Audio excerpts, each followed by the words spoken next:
Hello, Krista, Tisan Zala, so piday tate ho na damdam mo hinam. Pati lungsi na zarin, kay zong ta sa damselin ka umin. Zanin yel zong katsapa dam mo siya, tao na ngay chat kahimpun na tao na inzu yung tampi na umuvin. Tao na inzu ho zo, si chung na zong kipatru kasin, na ho zo si zarin zong patin katangva inahi. Tuta kato na munihi,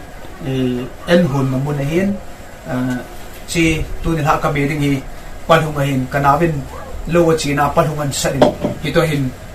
aluhin silibi si kazino na paldingahin aun na lain jingka lamting le may puin ka dusay ka tisi na khan na lain si kitsana ka to siya chu kami ne kat kan bat sahihan lang ka kipa na hozo si zalin avel velin patin ka thangba si chu ka YouTube channel hi ka lujing ka badai le subscriber hi tinin akham ka sain si hin nei ngai lu nau kamuin yo zo si pathin banung sungu ba thu sia hitabanga hasam pa hi nei ngai lu ba subscribe ni bol pi wo hi zin no zo si chunga ki pa thu ka sia avel vela no zala pathin ka thangwa hin tu ni hin whatsapp ho message ho hin YouTube channel hi chi ka YouTube channel ya la hi phatchom na ne ya ni tampi la omovin hi zia chu comment in bola in til khowa ki pathu in se atam le in ke yong ka ki pa in ke hi Facebook a ko na katidan su YouTube channel kan hon masanga chi Facebook ayong chu kazino to la kan sa chule ke nong thu kan sei jinga hin a Facebook chu ne het bongova friend chu tam thelo hi sia ya chu YouTube channel nei ding kana gon ke he chu gon ham go go ka khomuno wa omahin aman e hon pi hin ama chu ngajong ki pathu velin ka sei kidin ton mi hizat pi ekipun khomovin pathin thu jong ngai theuvin chule pathin ba chela ho jong ngai theuvin YouTube channel ka hona kon hin mitam pi hin aphat chong pi zala message in bol eti ho hi kamusingin hizin ka gelin hele pathin kalung sunga thu sing tin hibanga na phat chong pi ba hibanga ka YouTube channel na vet nova ko na pin tha na idol hagaw lama halna ki pana chule hagawa hi ko ki khelna hiti ho zo si na nei na ho message ho ka simji ting chule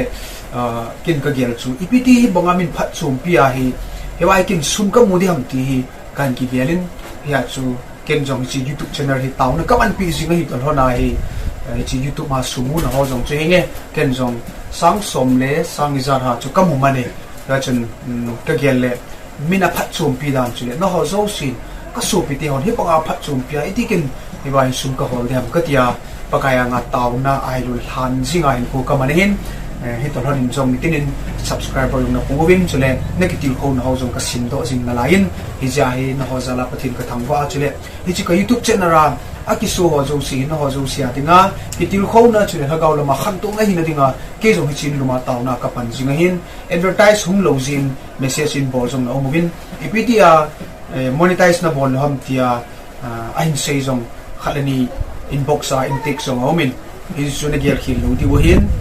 til kiti ho zo si pakai Jesu Kristan ana si chun su koi man pakai ni kinabol thilo dingin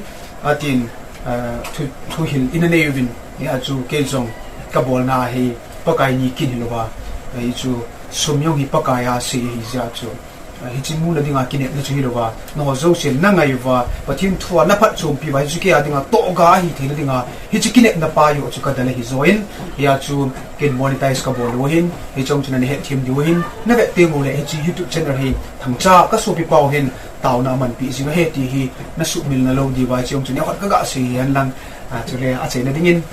pasal na zaw pa bai le numi ho en hun na hin to pi un lang ki tho pi leu chun numi ho ya pa ki pa ai ti yong hi kan si no mi yan lang turi ka YouTube channel na vi ho zo si chunga ki pa thu kan sin chule dam sela ki mutu ki ka lai 7 suntin chibai zantin mangpha ka ki pa